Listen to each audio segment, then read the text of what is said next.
اهلا بنات، السلام عليكم. كي دايرين؟ كي بقيتو بخير؟ هاد الساعه مزيانين؟ كي داير مع هاد البرد؟ الحمد لله والشكر لله اللي جا فوقته ما يتلام. كنتمنى ان شاء الله باذن الله كما العاده نلقاكم هاد الفيديو ديالي في كامل الصحه والعافيه ان شاء الله، في احسن الاحوال. بالنسبه ان شاء الله اليوم عندي هاد كما كتشوفوا معايا في الصوره، عندي هنا الفول مقطع طريفات، القشور ديالهم مع طريفه ديال الثومه، شويه الحامض. عاود هنا عندي الخيزو كما كتشوفوا حتى هو مقطع لهذا الشكل هذا.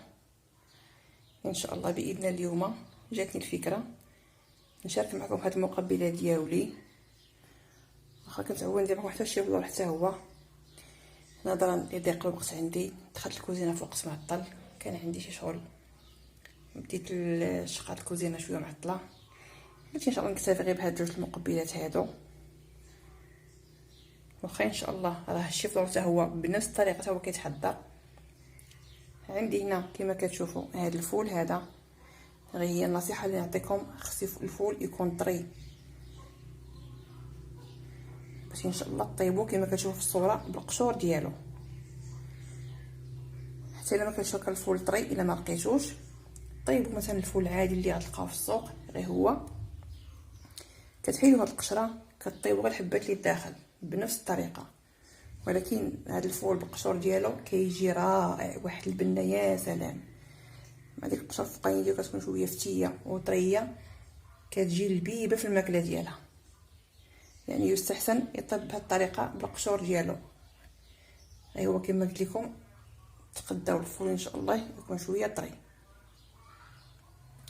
عاوتاني هنا كما كتشوفوا معايا في الصوره عندي هاد الخيزو مقطع طريفات صغار بهذا الشكل هذا. بالنسبه لطريقه تحضير الخيزو ما غاداش نحضروا بنفس الطريقه ديال الفول.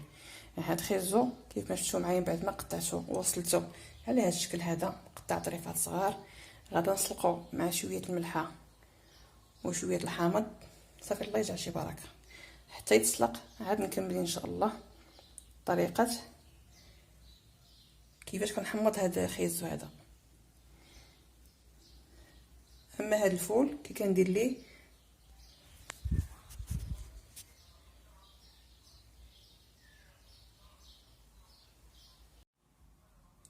كنشدو حتى هو، والنقطه اللي كنوصيكم عليها خص يكون الفول طري باش تقدروا طيبوه بهذه الطريقه هذه الفول بقشورو حتى هو كنوصلو توصل مزيان، نقطعو هكا كما كتشوفوا في الصوره بالطريقه الصغار بحال ما هكا.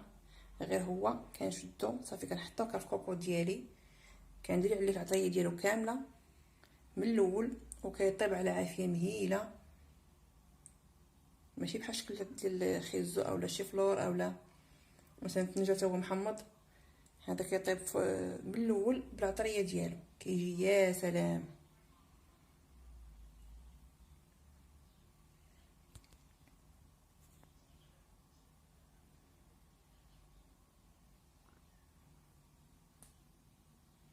بقاو معايا البنات حتى نوجد هاد المقبلات ديالي على البوطه ان شاء الله، ونكمل معكم تتمه التحضير كما العاده المعتاده باش تشوفوا ان شاء الله الصوره واضحه ومفهومه ديال تحضير هاد جوج المقبلات.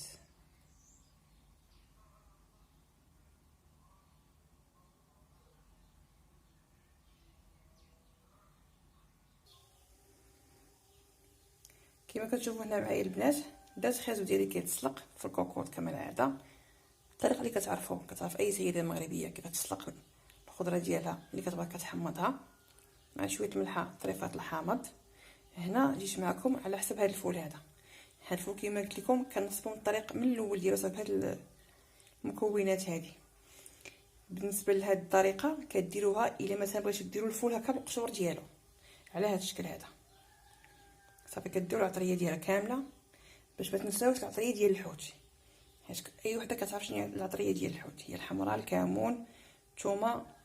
بالنسبه لها القزبر باقي ما درتوش، انا غنضيفو نسيتو عاد دابا تفكرتو. كتبقى ديك العطريه الاخرى غير شويه شويه كمون سمات فقط، يعني غير شويه الحمراء، شويه سمحوا لي، شويه ديال السكينجبير، شويه الابزار، شويه ديال الخرقوم. اما هذيك الحمراء اللي هي الشاويه والكمون كنديرهم بكميه كبيره. هذه كنسميها البطريه ديال الحوت كما كتعرفوا. هادو كنديرهم بواحد الكميه مضاعفه، لحقاش اي حاجه مثلا مسلوقه ولا مثلا مبخره كتبغي هاد النوع من العطريه تكون شويه كثيره. واحد النقطه عاوتاني، مثلا باش تديروا الفول بهذه الطريقه، غير هي ما لقيتوش مثلا الفول اللي هو طري، بغيت مثلا تشرملو غير حبات ديال الفول الدخلانيين، كتوجدوهم بالطريقه ديال خيزو مشرمل، يعني بعد ما كتفرقوا هذاك الفول حتى هو كتشدوا الحبات ديال الفول، تغسلوا عاوتاني كتغسلوا مزيان بطريقه جيده. كنسلقوا دوك الحبات ديال الفول بالملحه والحامض، بعد ما كيتسلقوا كنضيفوا لهم هاد العطريه، هي نيت نيشان بحال الماك على هاد الشكل هذا.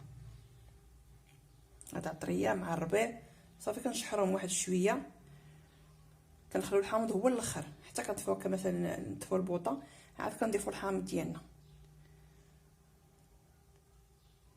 بغيتو ان شاء الله القشور الفول بقشور على هذا الشكل كديروا هاد الطريقه، عرفتو كيجي واحد الطبق هائل بنين مخير في المذاق ديالو. غير هو بالنسبه للزيت كتضافي شويه ديال القياس ديال الزيت، تقدري مثلا ديري مثلا كاس عامره زيت بلديه مع زيت روميه، هي كتبغي كاس ديال الزيت. ها نتوما كتشوفوا البنات صافي خلطت العناصر ديالي كامله. دابا غندير واحد كاس ديال الزيت وتقريبا نص كاس ديال الماء، لا غير كتبغيش هي كاع الماء بزاف. صافي نخلي الطبق ديالي كيطيب. عرفتو كيجي واحد المذاق هائل ديال هذا الفول هذا. وكما كتعرفوا هذا الفول هي من الخضروات الموسميه ديال هذه الوقيته، راه كاينه متوفره في الاسواق كاين حاليا. كنصحكم ونشجعكم ديروا هذا الطبق هذا، كيجي بنين صراحه لله.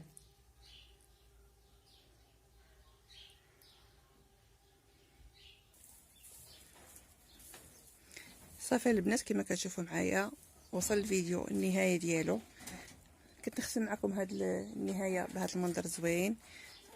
شوفوا قنياتي الصغيورين فين وصلوا تبارك الله، ما كبروا واحد شويه، تقريبا عندهم شي شهر تقريبا ولا شي شهر ونص تقريبا عندهم في المده ديال باش تزادوا. ها هما كيلعبوا فرحانين واكلين شبعانين. وكنشكركم بزاف البنات كما العاده على المتابعه ديالكم في القناه متواضعه ناجحه، بفضل ديالكم بتشجيعاتكم بالبارطاج والتعاليق المحفزه اللي كتشجعني دائما. كنحط فيديوهات مختلفه كتبقى دائما في نطاق محتوى الباديه كما كتشوفوا معايا.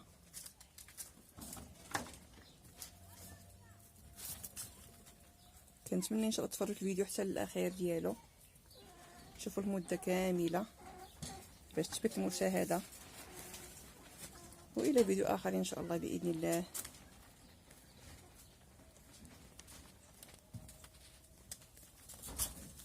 مع طبق اخر او منظر اخر ديال الباديه.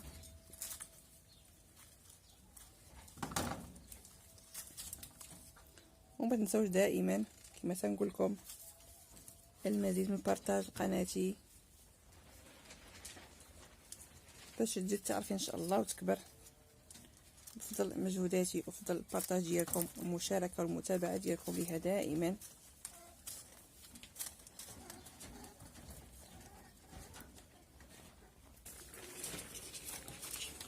هادو واحد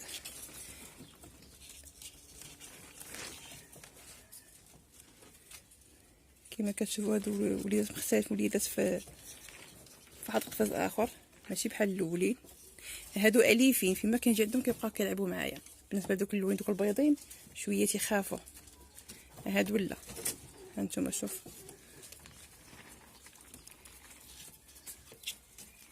هادي اللي معاهم هي امهم، هي هادي اللي كتسمى هي ماماهم. هادو وليداتها، الاخرين دخلوا لداخل هي بعدوا واحد شويه. هانتوما شوفوا شقي هذا.